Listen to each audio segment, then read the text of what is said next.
Welcome to Inside the Vandals, a weekly show covering men's and women's basketball. Inside the Vandals is brought to you by the School of Journalism and Mass Media and by the Coeur d'Alene Casino, Hotel, Spa, and Resort. Welcome to Inside the Vandals, brought to you by the Coeur d'Alene Casino, Hotel, and Resort. I'm Zach Kellogg. I'm Chris Dermer. Chris, we had another great week of Idaho basketball. The women picking up a very physical win against Portland State in Cowan Spectrum. We'll talk about them a little bit later. The men went on the road to Cheney and beat one of the best teams in the Big Sky Conference. Chris, what can you tell us about that win? Yeah, Zach, the Vandals simply dominated in the second part of the rivalry this season, being up by as much as 25 points in that game. And then when Eastern was starting to come back, the resiliency was starting to show with this Vandals squad, holding them off and pulling on the win on the road. And now, Chris, the men will be back at home playing against Northern Arizona, and you had the chance to catch up with head coach Zach Claus to talk about this Lumberjack matchup and trying to pick up another win at home. Yeah, pull the trigger on the three. Thacker's three So let's start at the beginning of last week against Eastern Washington. You guys were able to travel there and come up with a huge win that it seemed that you guys dominate for most of the game. How important was that win on the road in such an intense environment of a rivalry game? Well, anytime you can go on the road in conference play and get a win, it's always important. What was good for us is that we had good days of practice leading up to it. I'm a big believer in the correlation between quality practices transferring into the game, and that's what it did for us. I thought our defensive intensity, thought our attention to detail and just putting forth the effort, I thought from a defensive rebounding standpoint was as good as we've had in a long time. And to see so many guys contribute to a big win on the road was awesome. It was a great environment. I thought they typically have a really good crowd up there. Fun game to win, and just more than anything happy for our guys to pull that one out. You guys went and played Portland State. Unfortunately, came with a tough loss. You guys seem this past month getting some big road wins, and then how can you really find that consistency finally with this squad? It's what we're continuing to try to push for, and it's not only game to game, but it's practice to practice. And we're continuing to work hard every day at practice, trying to keep that level of intensity up and as high as we can. The attention to detail, to scouting reports. And, with Portland State, they are a good team that has had their share of quality wins. I mean, for them they've already beat first place Montana. They swept Northern Colorado. We had our eyes wide open to the ability that they have. And, they did a really good job of extending their pressure against us. They were able to finish plays. Both Hauser and Woods, their go-to guys offensively, were solid last night and put us in a bad spot, and we just were never able to get ourselves back into it where we could make it, interesting down the stretch, unfortunately. Now looking ahead against Northern Arizona, what should we really expect from this matchup on Thursday? Northern Arizona's played terrific all season long. They've been one of the better teams in conference play. They are steady, they're balanced, but at the same time, they're led by a couple of guards that bring it each and every night. And they were really good the first time we played them. In terms of scoring the ball, we're going to have to be much, much better in terms of guarding the bounce, keeping guys off the free throw line, and just having that overall effort defensively in order to succeed. Yeah, Northern Arizona being the top three-point shooting team in the nation, or Big Sky actually. You guys did a really good job last time around, holding them, from beyond the arc. What kind of keys are you looking for this time around to stop them once again? Well, as you mentioned, it'll continue to be something that we stress as far as guarding the three-point line. You have to with Northern Arizona. It's one of the things that they rely on from a scoring standpoint. But as I said, they've got DeBishop, they've got Andre, who are forces in the paint. So you've got to be able to defend in the paint. But I get back to what we alluded to earlier. You have to be able to guard the bounce, and that's what we did a poor job of the first time around, and we'll have to shore that up going into the second one. Yeah, Cameron Shelton had a big game against you guys.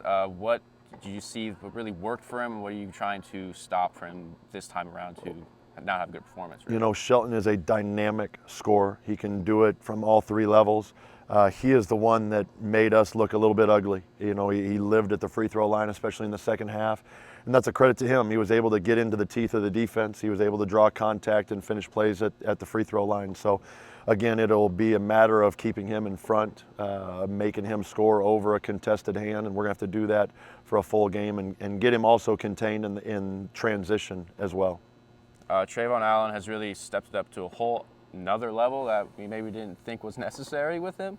But also there's been some emergence of some other guys really helping, take some of the scoring load off of him. Damon Thacker, one of them. How important has his emergence been as of late this month? Damon's been terrific, and what he's done more than anything is he's become one of our best defenders and somebody that we rely on a nightly basis. And you're taking a guy that averaged mid-20s a game last year as he led his team at Walla Walla, and to be thrust into, hey, we need you to guard.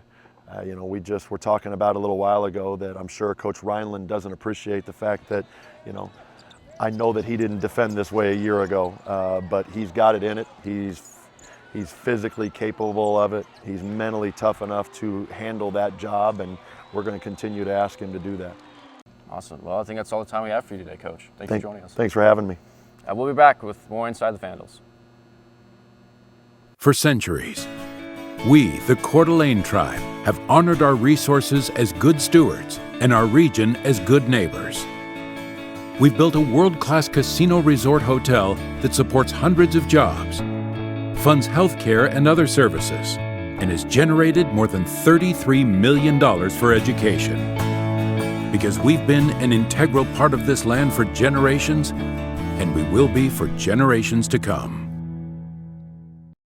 Welcome back to Inside the Vandals. As Coach Claus was saying, that big win against Eastern followed kind of a tough loss against Portland State. Consistency is the next big thing for this team. And Chris, we're going to look at more specifics about this NAU matchup later in the show with Izzy Haddon with points in the paint. But now let's transition to the Idaho women.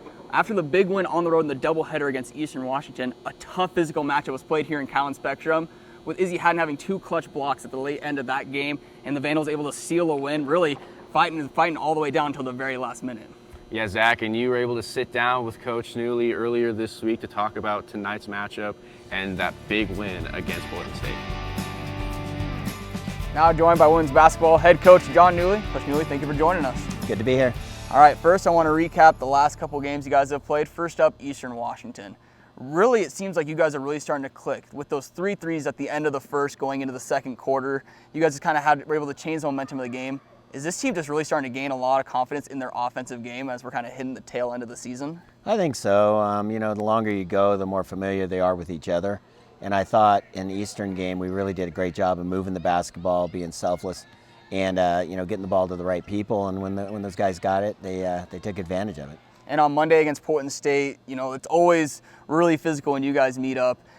In the end of that game, Izzy Haddon had 2 clutch blocks to close it out, late in the fourth quarter, and also had a season-high 16 points. Can you kind of touch on being a senior and being able to come in after Nat fouled out and provide those kind of not just offensive points, but also defensive stops to help seal that game for you guys? Oh, yeah, I thought Izzy had a great game. Offensively, she really gave us a spark, coming in, knocking down those baseline jump shots. And defensively, I thought it was one of her best games. And like you said, great rebounds at the end. I mean, we needed that ball. And she did a great job of going out, going up, and getting the ball for us. And now you guys are playing Northern Arizona. Last time in Moscow, you guys went all the way down the stretch, lost in that last second 3-pointer. Coming into this game, I know it's always hard. When you replay a team, you have the extra film on them. What do you have to do to make sure that game isn't tight down the stretch? And if it is, you don't allow that kind of shot to really kind of decide the game? Well, yeah, we don't want the same ending. I know that. People got to listen in the huddle and figure out the plan down the stretch. And we had that breakdown of, it was unfortunate, trying to make a play when didn't really have to. One thing we didn't want to give up was a 3. And we just talked about that at the timeout, and then we go and do it. So, the execution has to be better. The focus has to be better mentally. But, I think we can play better offensively against those guys. I don't think we played nearly the offensive basketball game we wanted to play. So hopefully we'll be able to clean some of that stuff up in practice and get ready for them. And last time you faced off against the Lumberjacks, offensive rebounds. You guys did a tremendous job on the offensive glass. How important is Natalie Klinker and just kind of that physicality you guys have been playing this last couple weeks going to be to really enforcing and making sure you guys lead in offensive rebounds again? Well, it's she's keyed for us on the O boards. Her motor's so high. She's a very physical kid and not afraid to go stick her nose in there and go after the ball. And she's always going after the ball. And you saw it in Portland State. We wasn't there for the first game and made a big difference for us there. And going to make a big difference for us at NAU, but I think we need a team effort on the glass with those guys. They're not a big team, and I think we can go in and match them size for size, and then it just becomes a matter of desire, and I think we need to bring that. All right, Coach Newey, thank you for joining us, and good luck down in Flagstaff. All right, thanks. We'll be right back with Inside the Vandals. My name is Kelly Dopke. I'm from Arcadia, California. U of I has been a huge part of who I am and really supported my journey and finding myself and also finding my passion. With the help of my coaches, my teammates, and professors, I've really seen me as an individual change, and I really am excited for the future that I have ahead of me. Welcome back to Inside the Vandals. And Chris, going to the break, we heard Coach Newey talk about Izzy Haddon's performance in that Portland State game. Izzy, not only a tremendous reporter behind the scenes of Inside the Vandals, but also a tremendous asset for this Vandal team as well. Yeah, Zach, and you'll get a chance to see those great reporting skills from Izzy Haddon later on in the show with her Points in the Paint segment. But first, I was able to have a conversation with Damon Thacker, one of the emerging leaders on this Idaho men's squad, and just get to know a little bit more about him in this new segment we like to call Full Court Press. Meridian, Idaho, number 2, Damon Thacker. Welcome to Full Court Press. This is Damon Thacker. So I hear you have 9 siblings. What's it like around that dinner table? Man, so Thanksgiving's, it's hectic, it's crazy, it's madness. You never know what to expect. There's a lot of kids running around everywhere. But they're kind of split into 2 families. I got a birth family, I got an adopted family, so I got 3 siblings in one, 6 in the other, but man, it's madness all the time. What was it like growing up in Meridian, Idaho? I love it, I love it. Everyone calls it the shell, you know, you're limited in stuff and experiences, but it's awesome, I love it. If you had to compare your game to one pro player, which one would you pick? One pro player, probably Russell Westbrook. Probably not as explosive around the rim as him, but I like to think, you know, as a point guard, I can do things and I can still be aggressive. Yeah. Where's that intensity that you bring to the game every night? Where's that come from? And I've always had that, just growing up and just loving to play the game and just you know, ready to fight all the time. It just comes natural. And your favorite Vandal moment so far? Just being with the guys. I mean, I love playing basketball, but it's the camaraderie that we got as a team that makes it special. Awesome. That's Damon Thacker. It's been Full Court Press.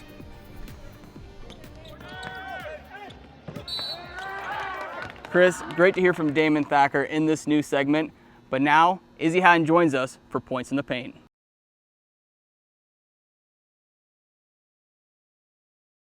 Thanks, guys, and thanks for all the support into today's show. Now to get to Points in the Paint. The Lumberjacks and the Vandals met up earlier this season, and the Vandals only lost by 5 points. A big reason for this is they defended the three-point line really well, and they're going to have to do that again.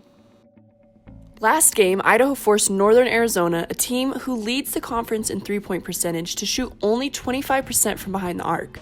However, to win this game, the Vandals are going to have to improve their on-ball defense when NAU puts it on the bounce and defend without fouling. Last game, the Vandals sent the Lumberjacks to the line 38 times, a season best for NAU. Cameron Shelton, a sophomore guard for NAU, scored a career-high 29 points in their last meetup with the Vandals. This 6'2" guard is not a huge outside threat, but has attack mentality and will get to the rim or find his open teammates, averaging 7 assists per game. Shelton is also scoring 14 points and grabbing 6 rebounds a game. Brooks DeBishop is another guy the Vandals are going to have to improve on defensively from last time. This 6'9" senior forward racked up a double-double last game with 12 points and 14 boards. Idaho must keep him off the glass. Keys for the Vandals are going to be improving defensively from last time by guarding the bounce and limiting NAU's free throw attempts, and getting more guys involved in scoring offensively. For Inside the Vandals, I'm Izzy Haddon. And Izzy, as you said, Northern Arizona, one of the best three-point shooting teams in the conference. We should have a very electrifying game in Cowan Spectrum coming up next. Idaho men's basketball hosting the Northern Arizona Lumberjacks. Chris King with the call. For Chris Dermer and Izzy Haddon, I'm Zach Kellogg. We'll see you all next time.